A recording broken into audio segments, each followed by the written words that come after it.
Hello and namaste. This is Tim Halloran. I'm an astrologer here in Savannah, Georgia, and this is a weekly astrological report. Today is Wednesday, August 13th, 2014. Okay, and the way I'm going to do this report is we're going to talk about the bit-by-bit breakdown of what's going on, aspect-wise, with the planets this week, and then we'll get to the more profound, deep, esoteric stuff I actually want to talk about more towards the end, alright, which is pretty much my style of astrology anyways. But let's talk about it. What's going on these days? I mean, this is pretty significantly serious and deep, and there's a lot of levels and a lot of complexity. We sort of started to talk about it last week. We were talking about the full moon in Aquarius that happened over the weekend. This full moon was square to Saturn, and that's setting the tone for the end of the month of August. Alright?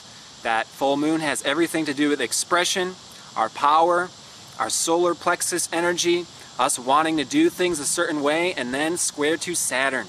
Challenge, difficulty, complexity. There being so many more levels than we can see. There being time, there being limitation, there being frustration, okay? And this is sort of the energy that we're still dealing with this week as the moon now starts to die out, waning into the half moon, and then we will have a new moon in Virgo before the month's end, okay? So let's talk about it. The moon moved into Aries today, and then on Friday she will move into Taurus as Mercury moves into Virgo. The moon will remain in Taurus until Sunday. That's when we have this half moon. The moon will move into Gemini during the half moon and square Mercury opposite to Neptune. Okay, so what does that all mean? Let's talk about it a little bit by bit. Moon in Taurus this weekend, alright? I want to shut the doors. I kind of want to be to myself. I'm going to be the hermit this weekend because there's a lot to process. There's a lot going on. I'm suddenly having myself being threatened. I'm feeling threatened by other people. I'm processing, okay? I am feeling lazy. I have all these desires that I want to have manifest and it's just not happening. I'm feeling frustrated, okay? These are sort of things we can be dealing with. And Mercury moving into Virgo this weekend also means that our minds are about to get just that much more analytical, more focused on perfection, more, little bits here, okay? And Mercury is leading us into Virgo time, which is very much a cleanup time, a purifying time, surrendering time. And we are going to be looking ahead in this video towards the next month, the next new moon, because I think it's very appropriate that we understand change and how that works for us, especially right now, because when you are dancing, and this is Rasa Lila healing, Rasa Lila means this is all dance, this is all divine play, okay? That means that we are not doing the same move again and again. We have to anticipate change. We have to anticipate the music changing, the key changes, the pace changes, okay? And we are not God, so we do not know exactly what's going to come up. We can only anticipate that there will be change, okay? So what we already start seeing this week and throughout the rest of this month really, as Leo starts to move into Virgo, is the disintegrating and the letting go and the surrendering. And in pours the humility, in pours the humble nature that really is required of us in order for us to be sane and useful and productive in the world, okay? So in this last report we talked a lot about power. How there's been so much power coming in, especially from the beginning of the month. We had Mars square Jupiter. We were feeling like we were in control, like we were superhuman, like there was nothing that we could not do. And that led up to this full moon in Aquarius, which exposed, oh my goodness, there's so much more in this equation than I anticipated. There are so many levels. There is complexity. And what did I say? I said it's not about seeing right or wrong, good or bad. It's not about there being a one-way, right way, or the wrong way type of situation. This is not life. It gets dark, it gets sticky, it gets murky, it gets complicated. And this full moon could have definitely brought up some of these issues that we're now going to be looking at in this report.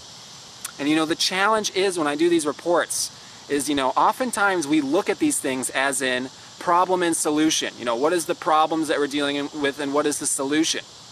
Which is almost a sort of misleading way of looking at things. Because, you know, that's sort of like the typical American, we want a fast fix, you know, when you get sick, go to the doctor, you know, get a drug prescribed type of philosophy. Oh, there's a problem, there's a solution.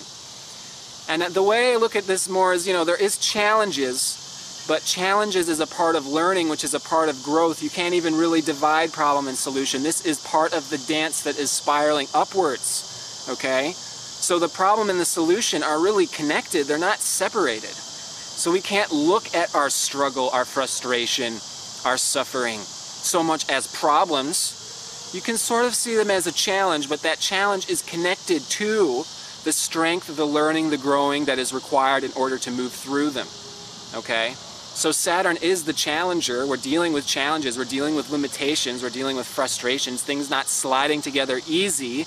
Quick fixes aren't exactly possible right now, and that's okay because we're being required to take another step up, A problem is not solved on the level in which it is created. We are required to expand. We are required, in fact, to let go, which is going to be the major thing that is asked of us towards the end of August into September as the energy shifts into Virgo.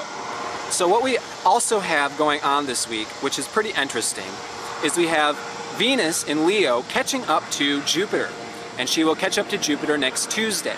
And then we have Mars in Scorpio catching up to Saturn, and he will catch up to Saturn on the 25th, which is the new moon of this month, okay? So we have this Leo-Scorpio energy going on, which is not exactly in harmony with each other. There's tension, there's difficulty, and that's why we can be experiencing some of this frustration, creative blockage, etc.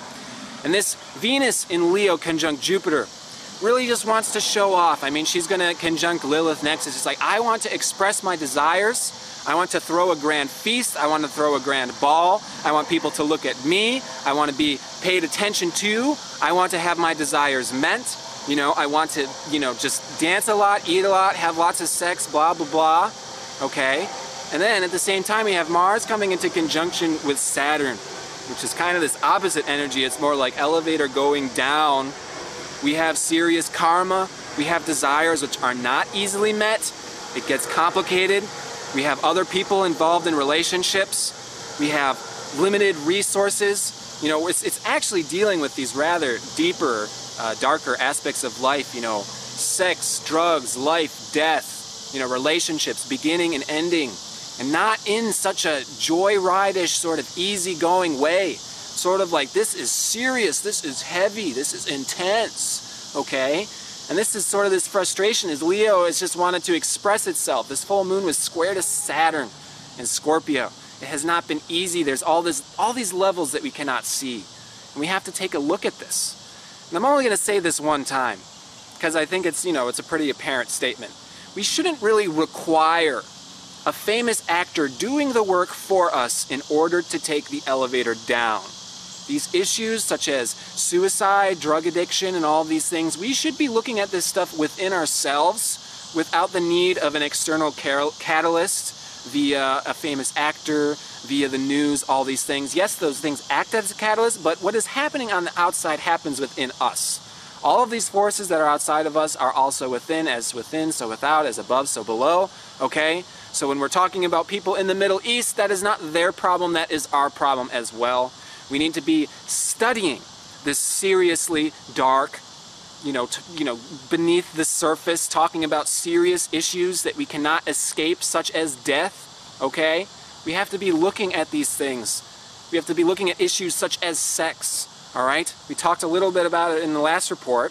We have the asteroid Vesta in a square to Jupiter and a trine to Neptune. And then this week we're going to have Venus swing around and conjunct that Jupiter and square that Vesta, okay? And that's happening on Tuesday. We're looking at relationships.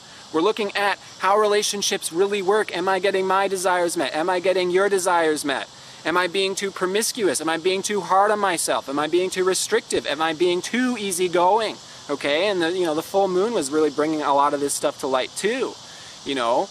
We can't be overly Vesta Virgo to the point where we're shutting down and putting our head down and only doing what our parents expect us to do, what our friends expect us to do, what our schools taught us to do, what our culture says is necessary to do, what our church says is necessary to do. You have to be this way, you have to dress this way, blah, blah, blah, blah, blah. And we subconsciously just put our head down and do everything that they want us to do. And simultaneously, we can't do just the opposite of that and say, you know what, screw my parents, screw the church, I'm going crazy. I'm going to do whatever I want. I'm going to do everything. I'm going to try every drug. I'm going to have sex with every person, okay? It's going so far in the opposite direction, all right? And the New Age movement is kind of a little in that direction sometimes, because the New Age movement says, screw the church, we've been suppressed for too long, we're going to go crazy and just say that everything is okay, all right? We're trying to achieve a balance here. And the balance that we're really looking for towards the end of this month is dancing into Virgo from Leo, all right? Relationship complexity. If we want to learn relationships, if we want to learn harmony, harmony begins in Virgo, all right? When we think of harmony in astrology, we think of Libra, but that harmony in Libra comes out of Virgo. It begins with Virgo.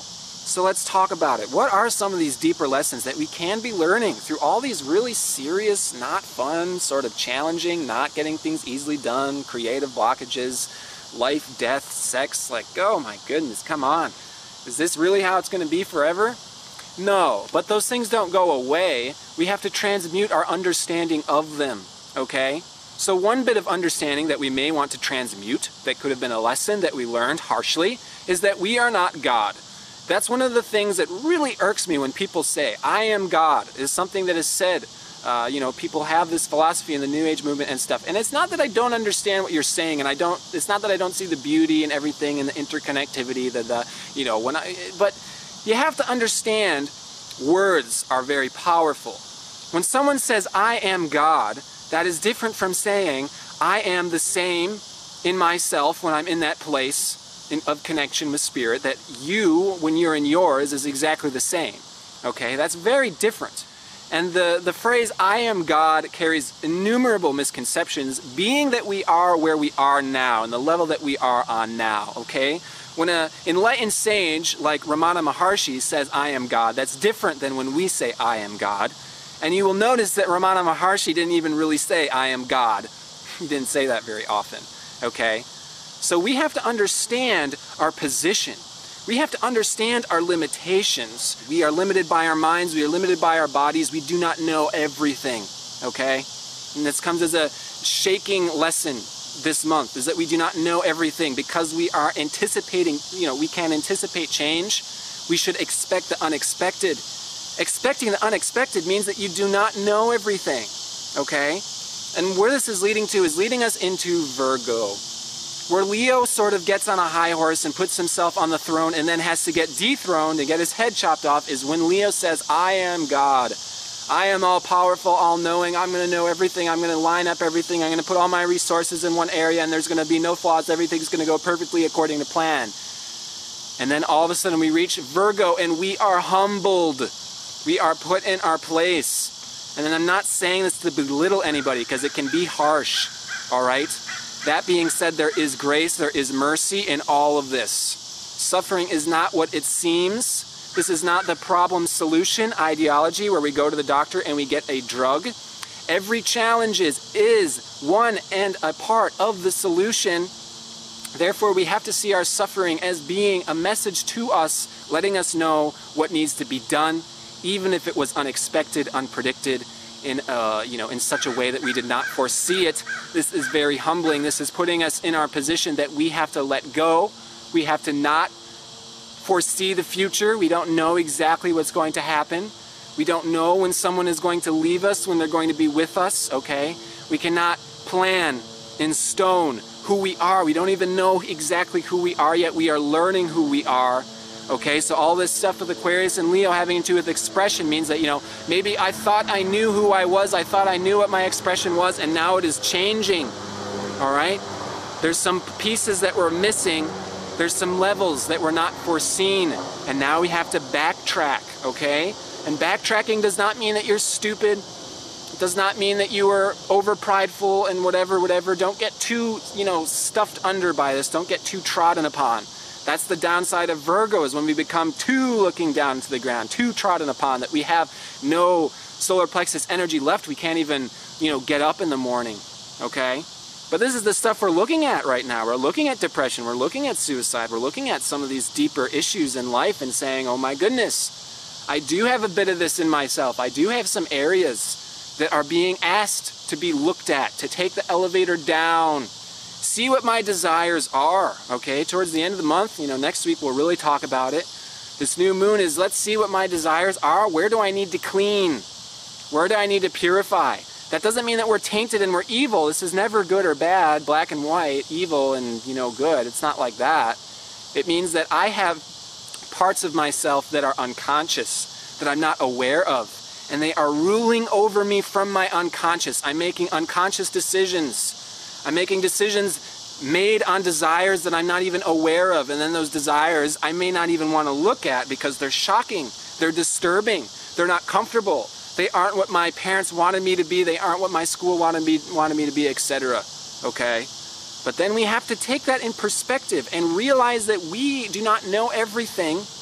Thus it is our role to see ourselves not as I am God, which is very misleading because the way we, in the position we see I, is that I is the illusion that keeps us separate. I is our ego, our individual, which is not a problem. Do not throw that I away, but do not say that that I is God, because that I is not God. To say I am God is not to say I am who I am in the biblical sense. They're very different, okay? What we say instead is I am servant of God. This is Virgo understanding. I am not God, I do not know everything, I don't know all these things that are going to happen. I do not enjoy my suffering yet, therefore I am not God. God enjoys suffering. God can not only just move mountains and change, jumping forth in between dimensions and time, he also enjoys suffering. So long as we don't enjoy our suffering, we can know we are not God. Let's say rather we are servant of God, okay? What that means is that we are learning. All right, we are like a gem being tumbled in the tumbler, all right? And this is not a negative thing. Yes, there is suffering, that is the tumbling, but that suffering is not a problem. That suffering does not mean that you are a failure. It doesn't mean that you're doing something wrong. It doesn't mean that you need to seek some antidepressant medication. That is the quick fix. That does not work. There are no quick fixes to being tumbled into a beautiful polished gem, okay? And what's very interesting is the very spiritually advanced souls do not see this tumbling or this suffering as a negative experience. They see it as wonderful. They say, oh my goodness, I can be tumbled more. This thing can get even more polished and beautiful. Far out. Let's get on with it. Oh, I still have more work to do. I'm not totally self-realized. There's still karma. There's still complexity. I'm not in my perfect little abode where everybody is just floating through me and away from me in perfect harmony and grace. Right on. That means there's stuff to work on. That means I'm still polishing my mirror. Okay? Right on. Okay? That means that it's so much vaster, so much beyond us, so much more incomprehensible than we were even seeing it previously. Right on. That is taking us into evolution, into learning, into growth. So let's try to embrace these frustrations this week. Let's try not to get too suppressed under. We need to embrace it as lessons learning in how to be a better servant, which in turn will make us happier. And that's what we're going to be learning about next month in September. I mean, the next full moon, a month from now, is going to be conjunct Chiron. It's all about letting go, all right? So this August month has taught us about power. It's taught us about when to take control and when to let go. And we're still in the midst of learning that, and let's embrace it, okay? True power comes from when to be surrendered and when to take control, all right? We can't completely take control of everything in the world. There is aspects that we have to surrender to, and by surrendering to them, we will be given the tools we need to get through it without being dragged down, all right? To be able to transmute negative things such as sex, drugs, life, death, suffering, these emotional complications, these relationship complications, okay? These masculine, feminine, sexual energy complications, okay? We are given the tools to move through them if we don't try to chisel it with a hammer and a nail, and it's got to be done my way, it's got to be done my parents' way, it's got to be done my church's way. If we surrender and we allow the universe to give us the new, that means accepting change, embracing change, saying, you know what, it's never going to be the way I see it in my mind. It's never going to be the way that I plan it out to be. That means that there is always room for unexpected change, and thus unexpected surprises just do not have to be negative. Maybe if we learn to expect the unexpected and anticipate there to be shocks and surprises and more lessons learned along the way, maybe things will get a lot easier for us. Maybe we will receive more happy and nice surprises. okay? If we expect the unexpected, all right? If we don't expect everything to go to plan, that's just called being practical, all right? Being aware as a human being. And then once we can be really practical, maybe this weekend's a good time to just practice being practical, all right? Don't expect there to not be frustrations and challenges and everything to happen easily, but that doesn't mean that we give up on it either. We have to keep chiseling away, but we don't force it. You don't force the jigsaw puzzle together. We have to appreciate each and every piece as it gets put on. I'm wishing you and your loved ones the very best. Namaste.